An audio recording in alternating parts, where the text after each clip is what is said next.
How you doing, Shane? Doing good. Good. Good. Well, you know me, I always have to bring something. No problem. Hey everybody, it's Rob Holman with Northwest Fishing Reports. I'm here today on Moses Lake with guide Shane Moon of Moon's Guide Service. We're joined by Bob Loomis of Mack's Lure today. Mack's Lure, great name in fishing in the Northwest, and one of the guys leading the charge is Mr. Bobby Loomis here, so it's going to be fun. I've been looking forward for the chance to fish with you, Bob. Yeah, I'm excited. It should be good today. It's one of those things that, man, I'll tell you what, any day out on the water is a good day. Right? Yeah. It's a rough life, but we'll see what we can do. We'll come back with a little bit more from Shane and Bob on how to catch walleye here on Moses Lake.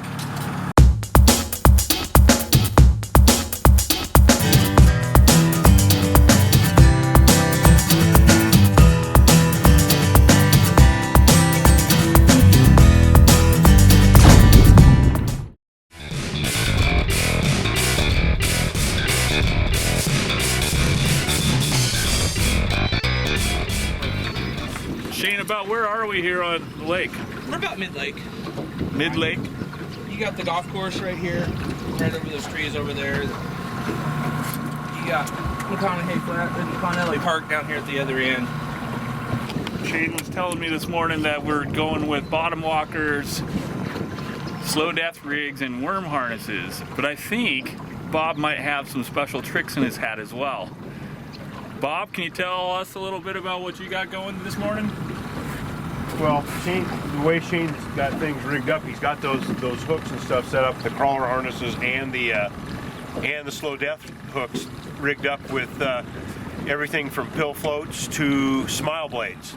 And of course, the smile blade works really well when you're slow trolling like this, with different colors. You know, you can emulate virtually any type of forage base that's out there in the pond you're working. So they seem to work pretty good for this style of fishing. So we're gonna get some fishing going. Oh, there you go. That's a fish. That's not no walleye. You know, I mean, it's... Ooh! Nice. Got a little air there. A clean release. Yeah. Shane, is that common to find smallmouth in here at this time of year? We'll find smallmouth, you know, with the setups we're using. And I mean, we're not necessarily targeting other fish but walleye, but we'll catch largemouth, smallmouth, crappie, perch, bass, bluegill, catfish. I mean, they'll all hit it at one time or another. And the lake's full of all sorts of fish other than walleye too. There it is. There you go.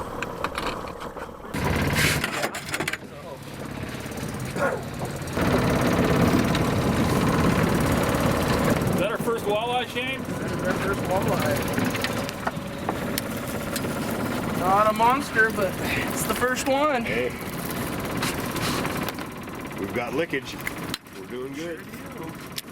One of those fancy bob rigs right there. Yeah, there's a size limit on Moses. Most of the lakes over here, it's 8 fish. They have to be over 12 inches and only one over 22 inches. What do we got there? That one's about 14. He's right a small male. He'll be a good eater. We'll put him in the box. You know, we get them over 22 inches. We try to let them go. Those are breeders, they're big females. It's better to do our part. You get hit there? You'll notice too sometimes the rod tip on these things will just kind of build up a little bit, and you won't always see a bite. You'll just kind of see that rod tip drop, load up, kind of like mooching for kings or something. And they'll just sit there, and they'll usually have it in their throat by then, and they'll just be holding on to it. Look, I think Bob's got one right here. Hillary, I'm going. The front one, Hillary. You Yep, might there's have a fish to, on that one. Might have to put that down. Looks like we might be tripling up here.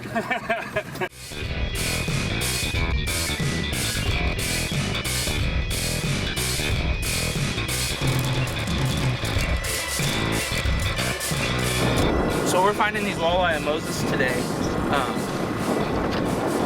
anywhere on some sort of structure, rock pile, weed lines, some sort of ledge. Rob, you got one on up there? Yeah. I know we're trying to talk here, but I'd like to catch some fish. You can probably just flip him right up in.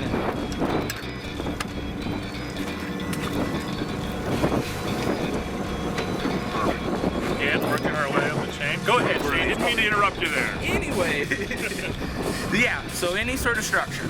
Like I said, rock piles, weeds, drop-offs, ledges, anything that we can find where they're gonna ambush the food source.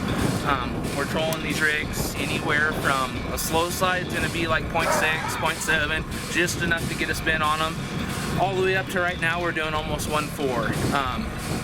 And you'll find, vary that speed until you find what they're gonna be hitting on. That's, every day can be a little different, time of year can be a little different on that speed. Fish that time.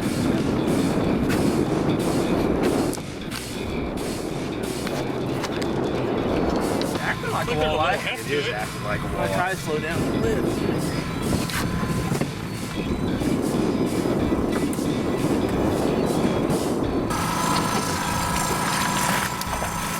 A little tangled. Nice one there.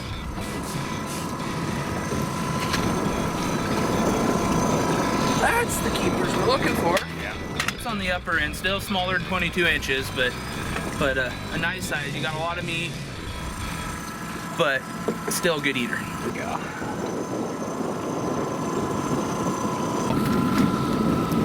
Yeah, that was definitely a better fish. Oh, fish, Rob, that's a fish. Start reeling on it first. You got him.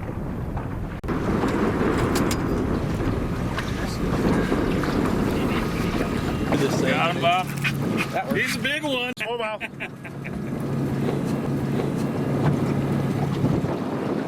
My kind of day. You want to hold him up?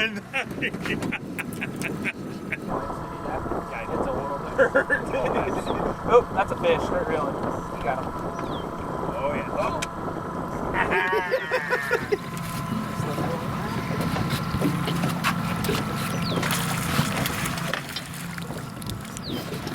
Yeah.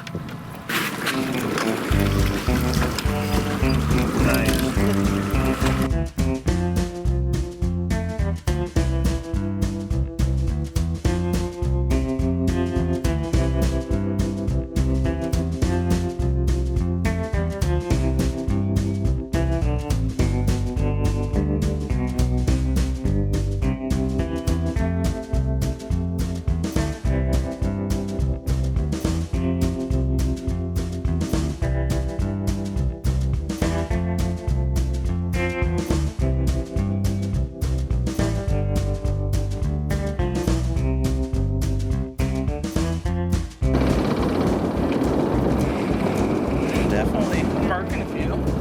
There's a ledge here, so rocks, there's a lot of structure here. When you move around the lake looking for a place to start, are you using your electronics, waiting to mark fish to pull over? Or? Yes and no. So you can catch a ton of fish and not even mark hardly anything down there. A lot of it's structure, a lot of it's trial and error. There's places consistently you're gonna catch fish and consistently you're gonna find them there.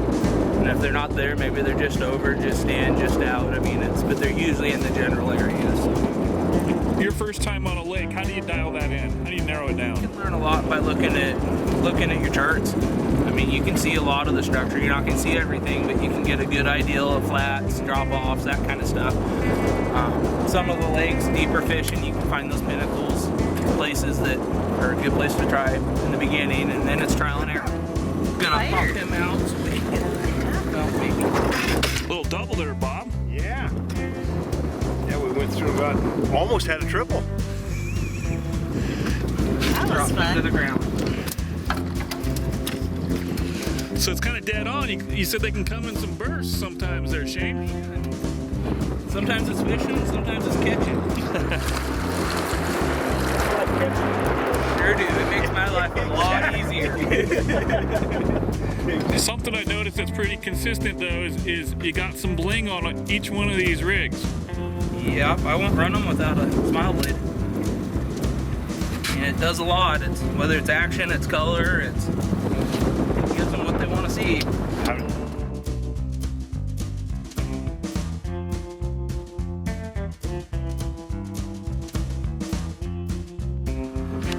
The wind's picking up a little bit, but we're still producing. Definitely. You know, the funny thing, everybody talks about the walleye chop, and there's definitely something into that. There's good and bad. The bad part about it is hook control. Right. But you definitely can turn the fish on at times. Is that what you do, guy? Yeah. Jeez. He's holding out on us back here. I know. Oh. Right on. And it was on the other side of the boat this time. No, it was over here. No, I handed him my rod and it bit at the same time. Yeah. Oh, He goes, one's hitting it, and I'm like, oh. Almost going for round two. he's right there on the line. It's gonna be a part of it. Oh, another. Yeah, he's over. Our smaller fish are running consistently 13 to 14 inches. Yep. The don't biggest think- one's what? That one just got hit. It's getting hard to talk here and help you guys out with some tips because we're catching too many fish, Shane. It's a good problem to have. We'll fight through it and be right back with a little bit more. We're gonna power through it. We'll power through it. I'll tell you right now, we won't get on. It's an absolute fun. It's that going. We're clearing the rods around the corner. Every rod is going off. Hillary couldn't grab the camera in time to watch all this Bob's got excitement. one in his hand and he's throwing in one in the back. He's double fisted back there. Holy cow! Doing something right, Shane. Come on, just slip down.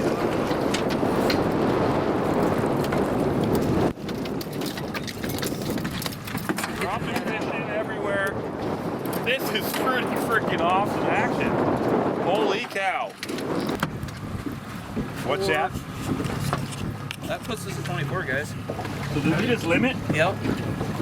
Holy cow. That was a good way to end it. We just fit boat limit right there. We have a rod in still. Holy cow, we better pull that rod out. What? Man. That's too cool. There's stuff everywhere. Strong finish, Bob. Nice job, man. Yeah. Good name. Nice job. Beautiful. Started off a little slow, but we finally Yeah. caught back up. What is it, noon? It's not a terribly slow day when we're 11:14. wrapped So up at 11:15. Hey everybody, it's the end of our day here at Moses Lake with Shane Moon, Moon's Guide Service. Boat limits. The story of the day for me has been the smile blade and the difference it made for us. It works. Holy cow, why does it work so well, Bob? Well, fishing walleye, it's a slow troll application. And the smile blade itself is designed to fish, rotate at very, very slow speeds. With the amount of colors that we've got, sizes we've got, we can emulate any type of forage base that's out there in whatever lake, impound, reservoir that we're fishing. And we can emulate that stuff to a point to where we can attract the fish, which is what we saw today. You got both the big ones. Did you have a special smile blade on? Well, you know me, I'm always playing with something a little bit different. I mean, you know, Shane's the one to put us on the fish. Right. Is all for me, it's a matter of I'm always going to try something a little bit different than everything else. That's how you learn. Sure. So in turn, that's what I'm going to do. So I had some different colors on, different things that I played with versus what, you know, we used for the rest of the fish. You told me earlier on the boat that it's changed what you do when you're taking guys out. It definitely has. Like I say, most days I'm running some sort of Mack product or smile blade when I'm fishing. It helps when I'm you running clients. I mean, it helps me catch fish. I really enjoyed fishing with you, Bob. Well, I enjoyed it. I enjoyed it. I had a lot of fun. Shane, thank you so Yep, much. it was good fishing with you guys again. Yeah, thank you. Shane, if guys want to go out with you, book a trip, how do they get a hold of you? A couple ways. You can find me at Facebook at Northwest Waterfowl and Moon's Guide Service. You can find me on the internet at Moon's Guide Service. Or you can give me a call at 509-860-2539. And Shane, you're going to be fishing these walleye until June, July? Yep, I run through the end of June, and then I run salmon trips from July through October. For Northwest Fishing Reports, I'm Rob Holman. I want to thank Toyota Dealers of the Inland Northwest, Precision Propeller, Mack's Lure, and especially our guides like Shane Moon, especially our guides like Shane Moon of Moon's Guide Service, and all the rest of the people that support us. If you're watching this on YouTube, click like, subscribe, and share. And if you're watching this on TV, be sure to log on to northwestfishingreports.com for your latest fishing reports. We'll see you online and on the water. With your smile blade. With your smile blade and your Mack's Lure gear that can be found at maxlure.com. There you go.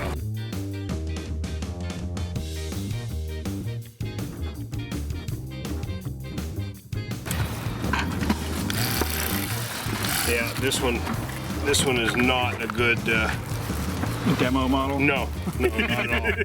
Not at all. Very, very poor. I started cropping that out. Yeah, good. I'll tell you what, generally I would have been done with this one and 2 more by now. This thing is just not, there's not enough power in it, number 1. And number 2, You usually plug in and use yes, the ones like that? yeah, Alright. generally I do, but and this one supposedly, What brand do you use? huh? Do you use a Berkeley one or? No, I take just a regular everyday Turkey carver? yeah, turkey Oh, carver. okay. I've got some, probably the best one that I've had is one that was actually made for, and I don't even know who made it. It's probably 15 years old. And it worked fantastic. But now it's what it's doing is it's like any other electric knife. I've sharpened it too many times and now the blades separate. Okay. And so it doesn't work. So I've either got to try to find new blades or try to find another knife. And that one has been really one of my best, the best ones that I've used. And like I told you, when we started getting into the volume, started doing all that stuff with the sockeye and then coconut, when you're doing, 30, 40, 50 of them in a whack, it actually worked a lot easier. I can see that. It's right here. It's your shoulders. And